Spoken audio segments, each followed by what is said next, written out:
Mbote na balandi nyonso bazwa na biso de partout dans le monde. Toyebi ke botondi penze belé liboso ya baitana bike na bino na émission oyo tozolobela mingi oyo ezoleka na mboka na biso. Oyi malamu ke mboka na biso eza na guerre. À part guerre, eza na makambo ebele ezoleka na mboka na biso oyo wapi bana mboka bana posa koyeba qu'est-ce qui se passe. Lelo toko se basé mingi na makambo ezoleka na Assemblée nationale. Nde na yambi liboso na bino mwana mboka Pascaline oyo tokokabula na ye masolo oyo ezoleka na mboka. Mwana mboka Pascaline mbote ndeko. Lelo bayi mboka balingi bayeba oyo ezoleka na kati ya Assemblée nationale. Tokote komona président de l'Assemblée nationale qui est Vital Kamerhe oyo wapi azokolobake matata ponyo bakoki kokanga ye te. Tata ponyo aza na baproblème na justice na dossier ya Bukangalondo mais ye azodépendre ye. Yo oza mpe moto oyebi mpe mibeko malamu. Est-ce que matata ponyo il peut être protégé na niveau Assemblée nationale? Merci beaucoup pour nos moutuna. La première des choses, il faut en dehors d'être appelé Pascal Yous. Naza mwana mukolo mabele. Voilà nini nazu comme mwana mukolo mabele parce que même Bakabila Bakamere, ce sont les étrangers bazana mapango na Kinshasa. Caméra l'étranger. Je vais les prouver. Les enfants est appelé aussi bana makolo mapango. Mais biso bakoko ya bakokolo na biso ndeo ba constitué o lelo tozobe na République démocratique du Congo. Raison pour laquelle au commande ma façon de défendre la patrie. Nandenge Caméra zo défendre les anengote Caméra est en train de défendre les intérêts. Il n'y a pas pareil naïe de un. D'aider aujourd'hui dire une institution et l'ingé bloqué institution Moussoussou. Laissez-moi dire que Caméra prouvait à la face du monde qu'il n'a jamais été intelligent. Caméra n'est pas intelligent. Mais président de l'Assemblée nationale. Je vous dis que Caméra a plus de 65 ans, mais depuis que Caméra, c'est à peine année passée qu'il devient professeur associé. Donc un professeur associé dépend d'un autre professeur qui est entre professeur full ou bien professeur ordinaire. Donc dans le rôle de personnes intelligentes, Caméra n'est pas intelligent. Ça le là, moi non mon quoi soit mais tellement qu'il y a oumeli, bolobia le kaka, c'est ce qui s'est passé avec Caméra. Parce que depuis qu'on appelé Caméra qu'il est intelligent. Sans toutefois tarder, j'ai lu l'article 151 de la Constitution. Et puis, n'importe ce qu'on a monzindo par rapport à la réalité, Caméra Linga Bima qu'il est intelligent. Parce que moi, je suis juriste en formation. Qu'est-ce que nous dit l'article 151? Le pouvoir exécutif ne peut donner injonction au juge dans l'exercice de sa juridiction, ni statuer sur les différents, ni entraver les cours de la justice, ni s'opposer à l'exécution d'une décision judiciaire. C'est appuyer la Constitution ou bien c'est contre la Constitution. Ça c'est de 1. De 2, le cours et les tribunaux essaient de lever les militaires. Caméra est entouré par les bourriques. Caméra, au lieu d'aller chercher les personnes qui ont fait la science sociale et politique, Caméra est allé chercher les économistes pour vendre. Baye banengini bakoko iba mbongo ya mboka. Tala barege o ya salat. Ya liboso. Une institution comme le Parlement, Caméra ne pouvait pas lever le ton pour dire Tolémi ko salela na mbongo na biso. Parce que le rôle de l'Assemblée nationale, c'est d'abord légiférer les lois et puis contrôler le gouvernement. S'il vous plaît, ma question était que est-ce que l'Assemblée nationale peut protéger Matata Ponyo? Mais dans une profondeur, Caméra voulait faire voir aux gens qu'il est intelligent. Oh, Caméra Azabourik. C'est pourquoi j'ai fait directement l'appel à l'article 151. Tu verras que Caméra ou bien l'institution Parlement n'a aucun droit de protéger quelqu'un qui a détourné les derniers publics. Tout ça c'est quoi? Et ce sont les oiseaux de même plumage. Caméra a dit qu'aujourd'hui c'est Matata, demain c'est lui.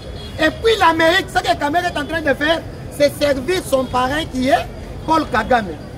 Tu vois un peu? Caméra a servi parrain à un ennemi. Les États-Unis d'Amérique qui veulent au Congo investir plus de 5 milliards de dollars et 500 milliards de dollars américains. Et les conditions est que Et si aujourd'hui Matata Mponyo n'est pas arrêté, une façon de bloquer la justice, tout le monde commenceront à se référer sur Matata. Parce que les histoires que Kamera Salina coup d'état différents, c'est ça. Jusqu'au niveau de dire que Poba Sambi Samata de Sengeli Batika Asili Samanda na mais quelle différence y a-t-il entre les propos Oyo, Namutoyo, Azosa la coup d'état. Donc Kamera, ce sont les oiseaux de même plumage avec Matata. Parce qu'aujourd'hui, le peuple congolais n'a pas encore oublié les procès 100 jours où la cour où le tribunal de grande instance aurait condamné Kamere pour détournement de deniers publics, mais à Kendaki corrompt la cour d'appel est statuée et lobby font l'intelligent. Or, normalement 6 mois, j'étais le président du conseil supérieur de la magistrature, j'allais sanctionner les juges de la cour d'appel parce que vol intelligent et Zalakanakatia, Bamibe qu'on a bisauté. Tout ça, que Kamere va partir en pourvoi et la cour de cassation va casser la décision en disant que infraction, il y a vol intelligence à la catène. Alors dossier hier, on dit, Namboka na biso balobaka, libumwele kaka muntu mbala mokote. Donc son muntu aleki libumu ekole kapé, lisusu ata amelikis. C'est ce qui est arrivé à Kamere. Donc à essayer, Yemoko a essayé pour échapper à l'Inisikoyo, à Salababeki Zouana et pas Batumususu. On comprend.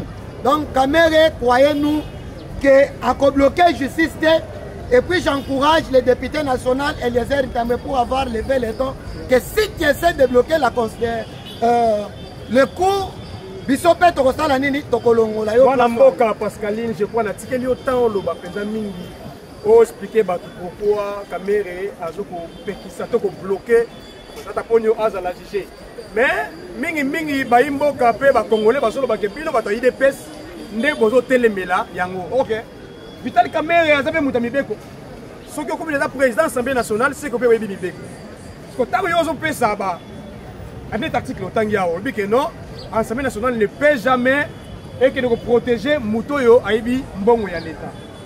Est-ce que Kamou l'État, le président, il y a cour constitutionnelle, Azan erreur, il y a Kokole qui nous merci beaucoup Namoutouna parce que jusqu'à la preuve du contraire, le président de la Cour constitutionnelle, le professeur ordinaire et révérend pasteur de donner Kamou l'État, n'a en aucun jour introduit une demande de lever des immunités de Matata Mponyo. C'est Kamere qui est en train de s'embrouiller. La Cour... Mais il a cité les noms de donner Kamou l'État. Mais c'est le président de la Cour constitutionnelle. Mais Atikali jamais Kokoma Mukanda ni institution naye ya kosenga lever ya militaire Matata Mponyo parce que les immunités de Matata Mponyo a été déjà autorisées lorsqu'il était sénateur. Et puis les cours n'écrit jamais, ne demande jamais la levée des immunités de quelqu'un, c'est le parquet. Donc Kamere, Kamere n'est pas intelligent. Il a voulu se faire voir qu'il est intelligent. Et ça va et c'est les députés nationaux va en tirer conséquences dans les pays. Un pays comme la République démocratique du Congo, il faut mettre les points sur les i. Quelqu'un qui a fait l'économie, ailleurs comment Koluka Mbongo n'a que mobilisé Mbongo. Moutosali économie a beaucoup vendre dans l'institution Wanate. Wane Sengeli ba Tchabato basali sciences sociales et politiques ou bien ba juriste. Parce que de un, ba juriste va maîtriser Mobeko, ba basali sciences politiques ba ebi ko gérer Batou par rapport aux économistes ou bien les agronomes ou bien ba mécaniciens. Moussous mécanicien Yawana à la tête d'une institution Sénat. Mais oyebi comment na ye? Sama Lukonda a fait la mécanique. Mais c'était mécanicien. Sama Lukonda n'est pas ni juriste ni économiste, c'est mécanicien. Raison pour laquelle ils sont dans les confusions et dans les conflits au sommet de cette institution qui est le Parlement. S'il vous plaît. Ayimboka, vous comprenez des tensions au Mwanamboka Zanango. Et puis, on a senti Kanda Zanango. Non, c'est un problème de la nation, c'est la patrie. C'est comme si aux autres silicats. Non, Zambé a kelanga na main libre pour na kolombe la bateau. Voilà. Merci mon ami. En Canada, j'ai dit la vérité parce que Kamere ne représente rien. C'est un étranger qui a dirigé, qui était président de la diaspora burundaise lorsqu'il fut étudiant à l'université de Kinshasa. L'histoire est en train de lui rattraper. Oui. Tozosola tona posa ba imboka ba comprendre nini ekoleka na mboka na biso.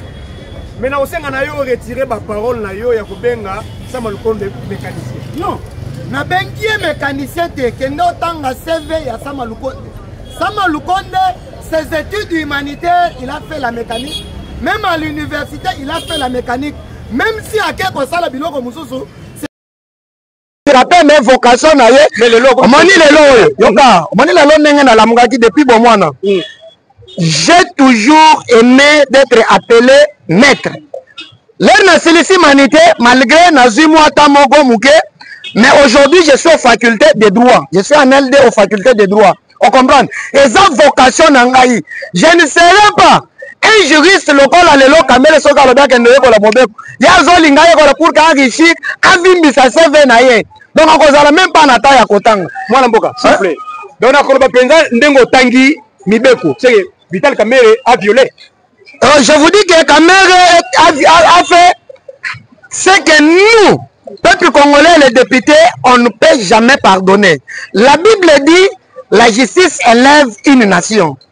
Aujourd'hui, Matata Mbonyo dit qu'il est innocent dans cette affaire. Kamoula te dit, nous, on est compétents de juger Matata Mbonyo. Il faut autoriser justice seulement, entre Matata Mbonyo. Na gouvernement congolais, tout l'État a fourni Matata Mbonyo, qui a tort et qui a raison. Qui nous explique par quelle magie et quel moyen Aloni Massangu a quelque récolté université. C'est clair. Qui nous explique Noan Ndenge Salemi. Et s'il démontre que ça, devant la population congolaise, devant tout le monde, je pense que Moutoyo a relobé Matata Mbonyo n'est pas innocent. Mais au moment que tellement que Matata Ibi, il ne veut même pas se tenir devant la justice parce que moi dit ce qui monte à Ibité. Attends, tout le monde dira que ce monsieur est innocent. Mais l'un des gens ça prouve que Matata n'est pas innocent. Et ce que Kamerhe est en train de faire, ça prouve que ce sont les oiseaux de même plumage. Il veut juste se couvrir. La Constitution est claire dans ses articles 151. Son Kiti Nasuka. Tu verras que l'article 151, juste vers la fin, nous dit le pouvoir législatif ne peut même pas statuer pour faire une loi pour interdire justice à la Moussala pour qu'on stoppe procédure morale judiciaire. Donc Kamerhe, ce sont les gens au Balingi qui s'apparaissent na Bango Paul Kagame que voilà, nous sommes à la tête pour bloquer cette institution. Nous sommes les Bantous. Comment est là Takanzoto? Kamerhe a créé parti regroupement politique juste après élection Otobengi PCR. Zonge Siko Congolais. Moussala PCR Nanzela Bafongola Kanzela. Il y a le PCR qui travaille Toyebi. Mais en majorité de PCR sont qui na Bokassa, Pongabi, Kingasani, Opengab. On commande qui sont là pour tracasser le peuple congolais na Kozwanini, Mbongo. C'est ce que Elokowana. Comme on a élatisé au niveau du Parlement, Kamerhe est allé même jusqu'au point. Il y a Kosenga Mongo Ketolemi Kosale Lenaba, Mongo Poche Nabiso. Donc il voulait nous faire voir que Kamerhe, Mongo Poche Naïne Foutagaba député, Nabatos. Donc il est à la tête de cette institution uniquement pour saboter les pouvoirs. Parce qu'il savait qu'après ces élections, Kamerhe ne pouvait ni devenir député, ni dans le cabinet du chef de l'État. Non, ce n'est pas selon moi. Selon le chef de l'État, parce que c'est clair. Bon, le chef de l'État savait déjà que Kamerhe a trahi, parce que Kamerhe, s'il était intelligent, un économiste tel qu'il sait aujourd'hui, que dans un grand économiste, na Kamerhe à la tête du ministère de l'économie, c'est qu'un dollar et l'ingakez à la tasse 500 francs. Mais Kamerhe n'a départ naïe à ticket dollar 280 à fournir effort et matériaux. Donc Kamerhe n'est pas intelligent. Kamerhe ngai soki na bande sur la faculté d'économie, quelqu'un comme Kamerhe est pas tant sanga na kobona obima na ko Mwana mboka s'il vous plaît. Olobi malamu chef de l'État yebi que Kamerhe a trahi mboka. C'est le ndenge lobi. Oui. Ba Congolais ba yebi malamu que tout le monde le sait. Kamerhe c'est un traître. Pourquoi bozo ti kaye au lait à au-dessus du Parlement? Merci beaucoup. À cause d'un individu, le chef de l'État ne peut pas dissoudre l'Assemblée ou bien le Sénat. Laissez-moi vous expliquer. Laissez-moi vous expliquer. Kamerhe n'est pas une institution. mais il est président d'une institution. Et cette institution, avant de prendre les décisions, si et seulement si, il faut consulter ses pairs, ses collègues. Vous comprenez? Kamere Babunda qui est ensemble. Je vous rappelle, pendant Kamere congolais, Kamere avait écrit une lettre. On m'a dit pourquoi j'ai choisi Joseph Kabila. Là, Kabila, jusqu'à la preuve du contraire, Kamere n'a jamais écrit le pourquoi il a quitté Joseph Kabila. Aujourd'hui, il a choisi de travailler avec Fachi. Mais il n'a jamais écrit pourquoi j'ai choisi Fachi. C'est-à-dire, Kamere, les raisons, comme a dit dans Mukanda, le pourquoi j'ai choisi Kabila, nous avons jusqu'à maintenant débloquer les institutions, débloquer notre régime. Raison pour laquelle, ça qui est bon et pas président Macron. Ça qui est bon on a Qatar. Ça qui est bon on a cliqué, il y a Hillary Clinton, au besoin de mon peuple congolais, pour venir bloquer l'institution parlement. Or, aujourd'hui, nous les parlementaires debout, nous les communicateurs d'investigation, Totelemeli Ango, Kebisi Bango, Soki et Salemike, Kamere, Fongoli Lissu Monoko. Le peuple se prendra en charge conformément aux paroles de Tchétcheke Douamoulou Lobaki. Prenez-vous en charge. Les députés qui sont là, c'est nous qui les avons mandatés. Et nous avons le plein pouvoir parce que le salut du peuple repose sur le peuple. Mais sans blague, c'est vraiment vrai. Mais Oyoka Moussanga, on répond à la question de la tête. Répondre à la question de c'est comme si vous avez Kamere. Qui a peur de Kamere? Nous sommes dans... Écoutez mon frère, excusez. Nous sommes dans un pays où nous sommes en train de promettre l'état de droit. L'état de droit ne voudra pas qu'une institution puisse donner les injonctions à une autre institution. Et tout comme le président de la République ne peut pas donner les instructions au Parlement pour voter Moutou. Kamere est déjà corrompu, qui va député à créer plateforme, il y a PCR. C'est ce qui lui a poussé le loi comme Manani. Le président de l'Assemblée nationale, parce que c'est sur la voie légale. Kamere n'a discours nini. Donc Kamere a lambaki déjà et loco depuis Kala. Mais nous savons que Kabila jusqu'à la preuve du contraire, au monité Ogi Kalonji a bénéficié de l'identité de rejoindre aujourd'hui Kaboun et quitter le pouvoir. Malgré moi, c'est la démocratie. Je voulais juste te faire voir que la liberté, mais c'est ce que nous on a lutté pour la démocratie. Ce que nous ne voulons pas, c'est dans la forme. Aux autres, c'est que tu es avec Fachi. Mais dans les fonds, aux en a Fachi. C'est ce que nous ne voulons pas. La démocratie voudra que, tel que j'ai dit que je suis de l'UDPS partout où je passe, dans le bas que je suis de l'UDPS. Mais Kamere est en train de passer qu'il soutient le chef de l'État dans la forme. Mais dans le fond, et tu verras là où il faut privilégier les intérêts du peuple congolais. Ça, la gangote. Je crois que l'Assemblée nationale est concernée biso peuple congolais. Parce que l'Assemblée nationale est dans la carte palais du peuple. Vital Kamere est le président de l'Assemblée nationale. Oui. Il n'est pas là pour la famille, il n'est pas là pour l'intérêt personnel. Mazawana pour la bana mboka nyos. Mazawana pour la kobongisa ndenge nini makambo etambola malamu. Ndeti na tovota kibango. Mais avant de continuer, s'il vous plaît, le président de l'Assemblée nationale a un voyage, a déplacé, mais un jour, le président de l'Assemblée nationale a dit non, c'est de la sorcellerie, pure et simple. Donc, de façon que le président de l'Assemblée nationale a un papier. Si longtemps, a voyagé. Moi, je suis habité. Je suis connaissance de bloqué Vital Kamere pour Mbongo. Ministre Walim Bisanga passant comme ministre de Dupamba, ministre ya finance, tant soit bloqué Mbongo, il y a Vital Kamere peut-être baza impayé, ndé à l'objet que ma papier n'a jamais sonné les athées. Mais merci beaucoup pour Namutuna. Je l'ai dit tout à l'heure, peut-être que vous n'avez pas prêté vos oreilles.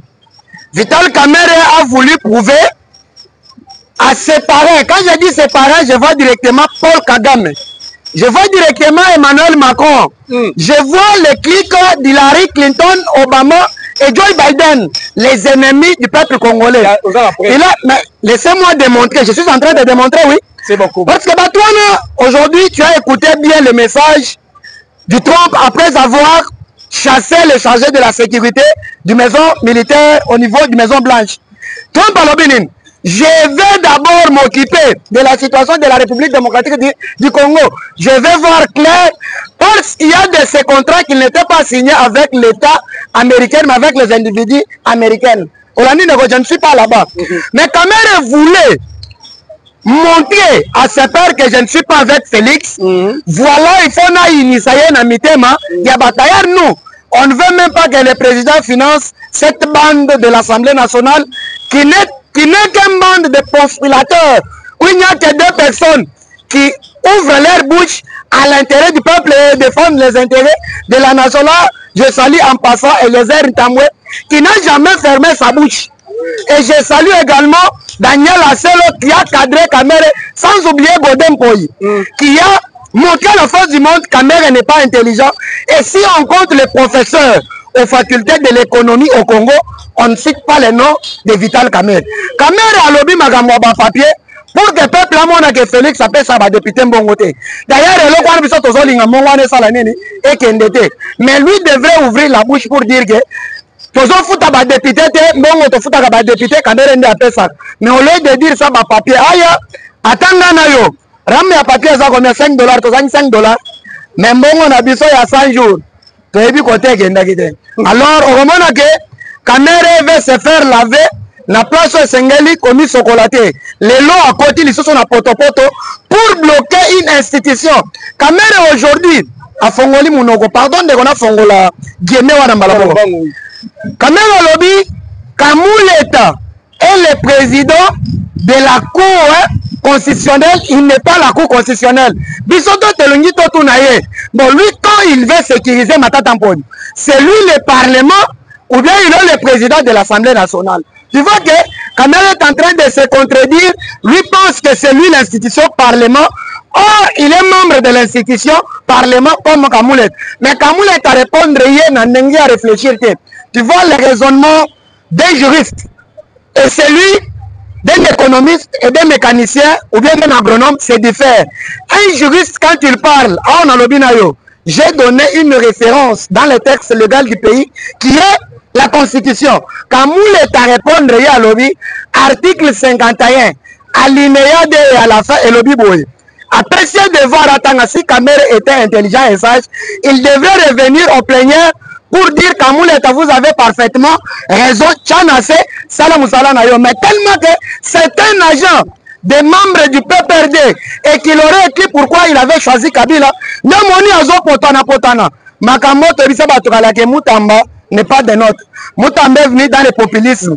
Moutamba que vous voyez à Bando Bundisa, institution, cours et tribunaux. Otobenga ka conseil supérieur de la magistrature au Kambami n'a déjà donné Kamuleta. Oh non, bah réforme. Oh, Moutamba voulait récupérer cette institution. Bon, ça dit que tant qu'il est membre du gouvernement, il est dans le pouvoir exécutif et dans la séparation du pouvoir, le numéro 1 de la justice, c'est le président du conseil supérieur de la magistrature.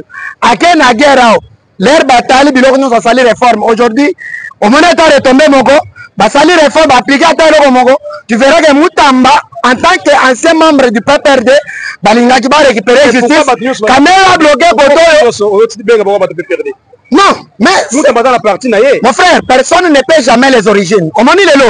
Je suis un Congolais qui se respecte. Ce que j'ai carte d'électeur Nangaï, au moment où commis chez Ferry Bako Moulumba. Attends, au changer nationalité, au commis les lots français, on te dira que tu es naturalisé français, mais d'origine congolaise. Bamoutamba se sont naturalisés dans l'Union sacrée, mais d'origine PPRD. Merci, mon Mboka. Bon, Mboka, comme la information à Bisso, tu es sous le Sénat, tu es l'Assemblée nationale, tu as dossier Yamatata Ponyo Kaka. Plutôt ya Kabila, ancien chef de l'État.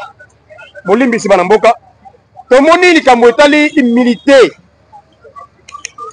Ministre Kosa Moutamba a sali point de presse, a dit très bien que toke kotika lettre et puis à présent il y a Sénat pour la immunité, il y a ancien président qui est Joseph Kabila. Mais tout le monde a banda batika lettre wana immunité wezo longwate, c'est comme si oh bah ça là que erreur to ça m'a le connaît dans le président Sénat. Ils ont bloqué, tu as évité. pourquoi tu le allons imiter Kabila? Merci beaucoup pour nos moutons, mais laissez-moi un petit peu cadrer.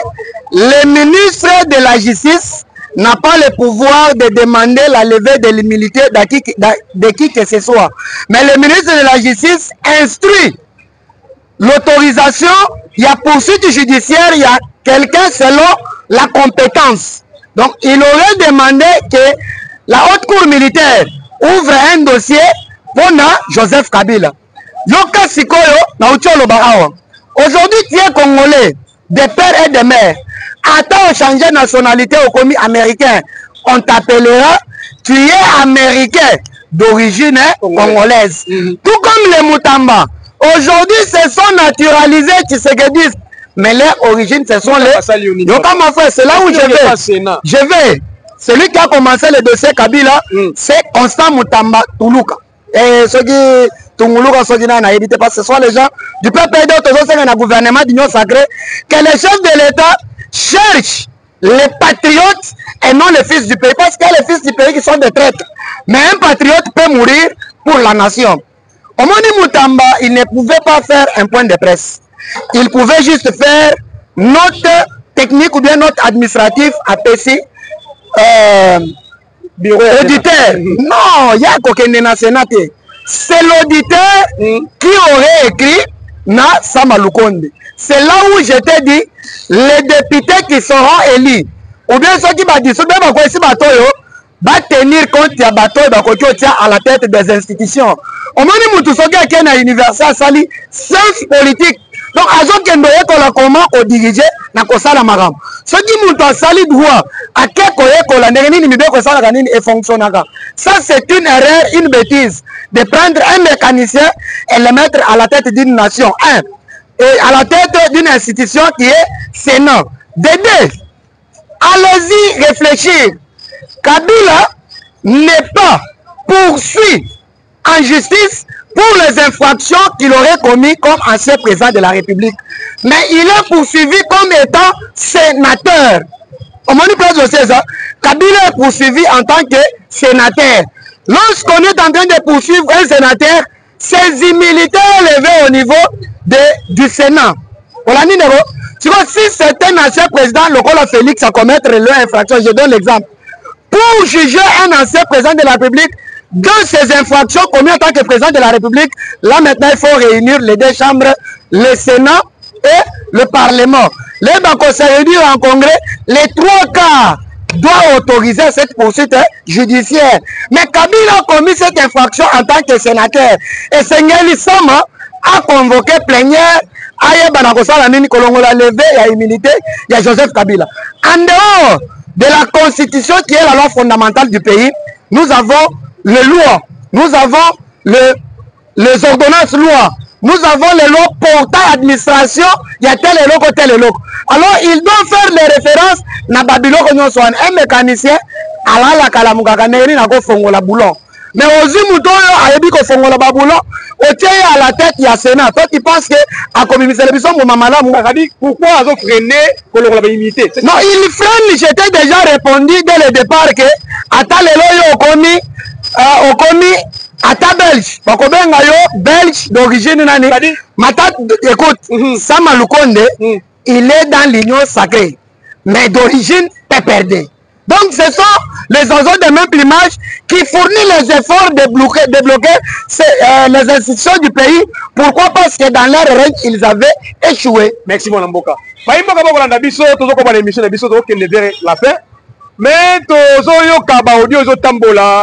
concernant la conversation, il y a ancien président Kabila, président Sénat, Ozali Samalukonde. Il paraît ancien président Kabila, Samalukonde, Asimba et Loko Wanate. Bon, wana ba audio ya réseaux sociaux. N'habite que la confirmer yango. Nde mwana mboka bakisi pona ye que Samalukonde azali origine PPRD. Mais c'est ça, j'ai dit ceci. Merci. On a dit les lois sont au commis rwandais, les loyaux. S'il y a les intérêts, je donne l'exemple. Rwandais, ok, attends, les lois sont commis Brazzavillois. Bon, on commis sud-africain. On a le bagage, on commis belge. olinga koma mundele ata lelo komi belge soki belgique azobunda na congo eke yo bandeko na yo oyo bakoko ya bakokololo baleki na yo bamama leki batata kulutu baza na congo okokende na intérêt ya belgique te okokende na intérêt ya nini ya pays tellement que leur origine bauti PPRD babundakaka mpo na intérêt ya nani ya bandeko parce que lui ye akatisi aye na union sacrée est ce que bandeko na ye nyonso bakatisi union sacrée point d'interrogation donc azobunda mpo na intérêt ya baconfrère na ye raison pour laquelle tosengi na mokonto molimo mayo akaninda qui n'a pas un mandat qui n'a pas de mandat mais qui a une mission dans ce pays. Ah, non, s'il vous plaît, s'il vous plaît. Mon frère, notre constitution est le bimalamou été le président à Kozala na deux mandats ya pamba. Yemoko na lubumbashi le bimalamou ke ngai na 2028 na kotia candidature te. Yo no bagaza sur une mission à mandat. Mais là c'est toi qui le dis. Mais dans le préambule de la constitution est claire à lobby. Peuple qui est souverain est capable de faire tout. Et la même constitution nous donne, nous les peuples, l'autorisation d'initier une pétition. Peuple oyo bien te, peuple oyo la lanzala. Peuple oyo la musalate, peuple oyo banzele bukani de partout. Peuple oyo passe les alines d'ako basu fait ça continuer. Otuni mutuna bia yo moko yebi ke tete seke do amulumba va ke ndalobi tokosala la transition sans Joseph Kabila. Transition sans Joseph Kabila lingolo banini nous dirigeons même na batu ya Kabila bazo accompagner biso ba auto pesaki quelques responsabilités là pour ne pas craindre. Je cite bien ce qui a Jatiri Ngobila azwaki Kinshasa oyo. Mais l'air Ngobila azwaki Kinshasa ayebaki place à kobandela te ba place à kosilisa te parce qu'il était le produit du PPRD abomi. Lelo Daniel Bumba ce qui tali ba embouteillage Kinshasa mobimba. C'est parce que banzela nyo ce chantier. Donc ezaka ala la mungi akuti libulu babani zela wan. Donc le pays est déjà sur le rail.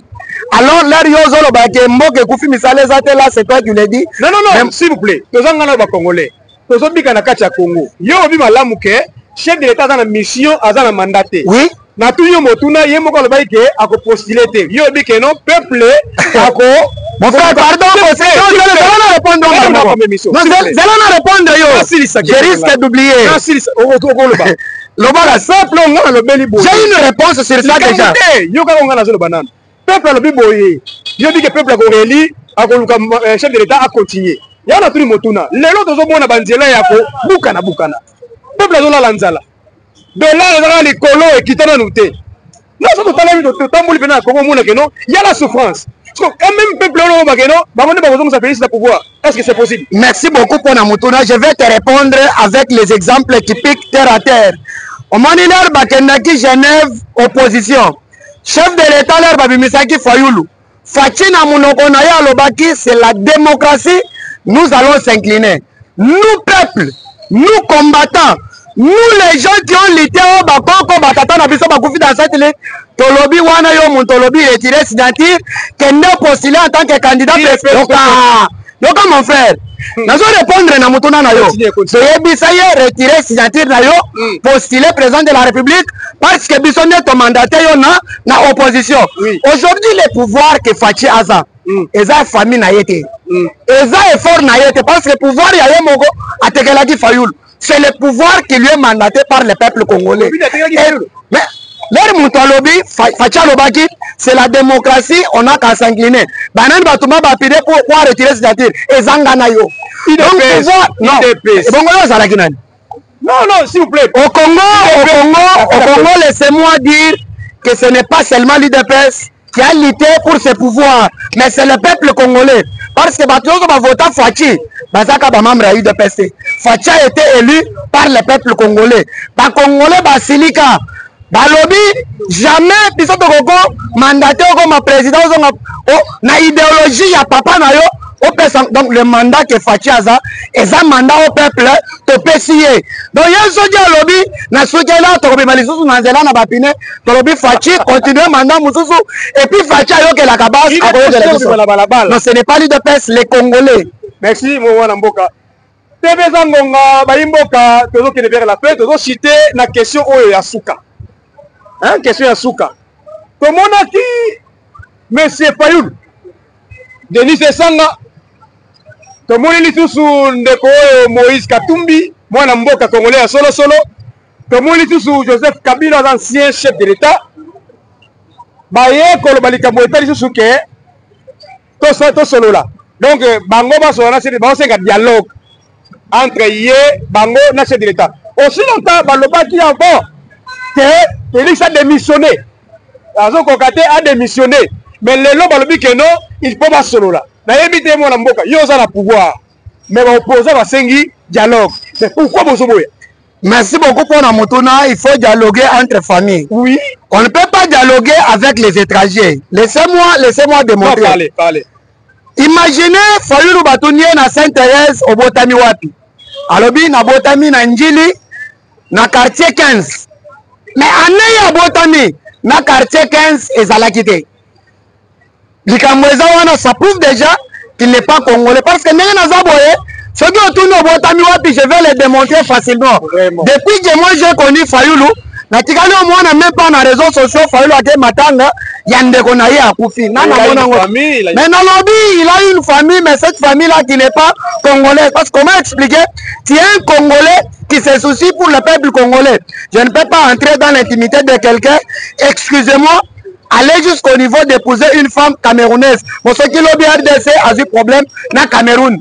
À côté la Cameroun, à côté là, Congo, entre guillemets. Alors, laissez-moi vous dire, aujourd'hui, Denis Sesanga Zalaki Kuna.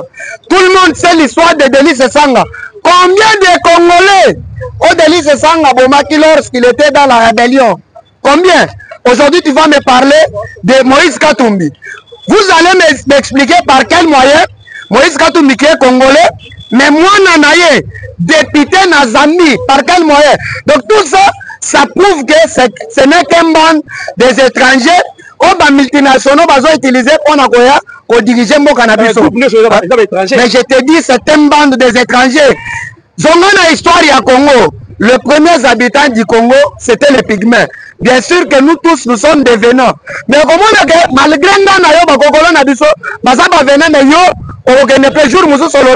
on déplace Bakunda qui koko ya kokolo nangai. A Bakunda qui gingan. Mais faillu le comment atam kolomo côté. Même pas qu'on ne déposer gerbe de fleurs qu'on ne connaît à Koufi. Depuis qu'il est dans l'opposition, qu'on est sangate à Koufi la kate. Mais depuis ton vent d'Aganayo, je me suis abetelo les solons de Konangai, de Konanga Koufi na ke matanga. Batu bakufara yo lingo bisanga ke bande kwa batwani bakufara te Denis Sesanga si rebelle nombre ya bakongolais aboma ça prouve qu'il n'est pas congolais parce qu'un mot congolais doit aimer le peuple congolais. Il y a la différence entre aimer le congolais et aimer le Congo. Batouana, ils aiment le Congo. Pourquoi? Parce que le Congo a tout ce qu'il veut. Donc, Balinine Congo, Baya minéré à Congo. Mais ils n'aiment pas le peuple congolais. C'est la différence entre groupe Wanana Fachi. Fachi aime les Congolais. Fachi aime les Congolais parce qu'il met au centre de tout le peuple congolais. Slogan, le peuple d'abord. Merci mon Mboka. Baïmboka Boko la nation de partout. Je crois que c'est la dernière question à Bissou. Mais moi, je bosana.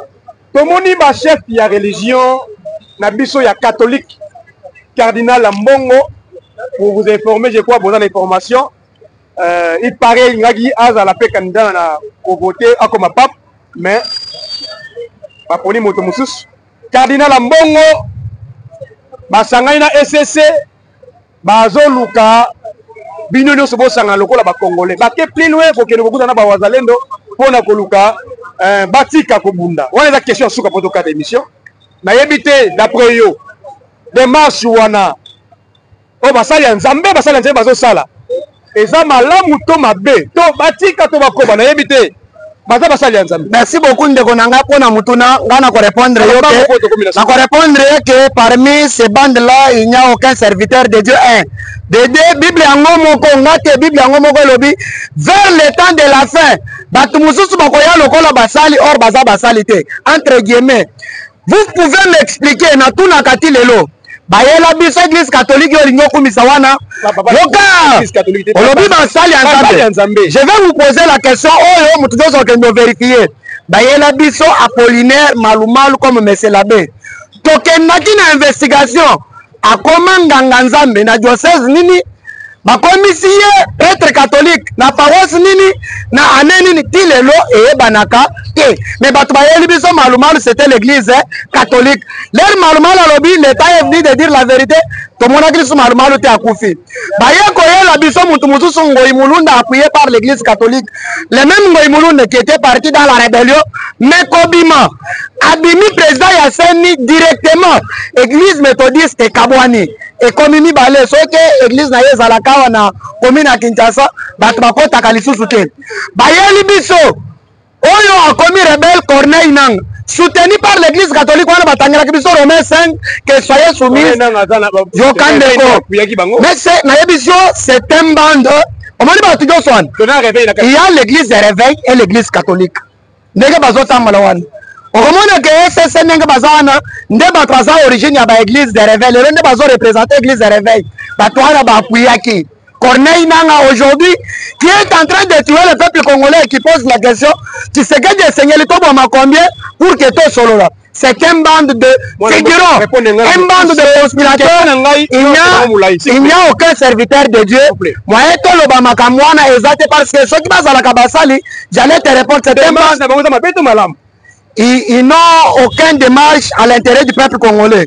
Nous, le peuple congolais, on s'est battu pour la justice, la liberté d'expression et l'état de droit. Si on n'a abomi, ndeko nanga yezana batu mususu ngana tomona na téléphone, bavandi ici 7 jeunes, bazui libende babetio na mutu akufi, babetio na mutu akufi, babetio na mutu akufi, babetio na mutu akufi. Toi tu penses que lelo Félix Andimi na procédure na bangwana basangana na batuana. Obi que les gens au bandeko na bango bakufa na bakobi c'est Félix que tu étais complice pour que bandeko na biso bakufa. Donc eza démarche. L'église catholique il devrait demander la justice du communauté internationale parce que parmi que les gens qui ont commis ces actes soient arrêtés.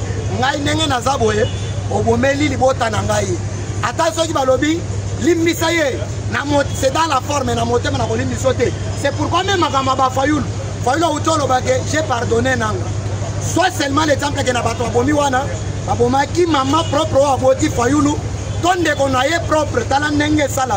toi tu peux pardonner mon c'est un bande des étrangers et l'église c'est un bande de conspirateurs, de figurants, de personnes qui ne juste que de leur propre intérêt. Merci mon amboka. Baimboka beaucoup la nation de partout. Je crois que au Zalaki belé ya kolanda biso, matonda na bino na batambo disposa qui pour na kolanda biso. Donc c'est na bino bo s'abonner na ba chaîne na biso, pour liker, pour partager l'émission. Les Zalaki ya bino mon amboka Gédéon le prophète de la presse. Na mon amboka Pascalius Kabulu mon amboka belé biso to les califosa mon amboka. Je crois que boza malambo tika na malamu à la prochaine numéro.